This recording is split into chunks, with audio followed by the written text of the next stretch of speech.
¿Qué onda, Spanish students? Welcome to our Pura Buena Onda YouTube channel. My name is Paola, and today I'll be talking about how to use the possessive pronouns with comparisons.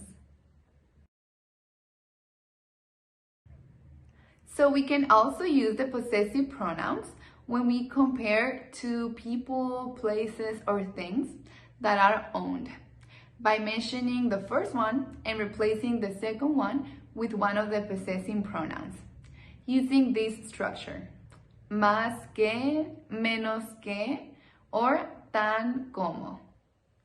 But there's 4 exceptions that don't fit into this rule. So for these ones, you would use mejor, peor, mayor, and menor. Por ejemplo, mi celular no es tan nuevo como el tuyo. My phone is not as new as yours. Or, tu hermana es menor que la mía. Your sister is younger than mine. And one more.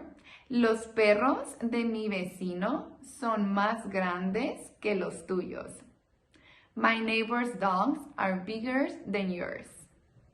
Thanks for watching! Remember to follow us on our social media on Instagram and Facebook so you don't miss any of our content. Gracias! Nos vemos!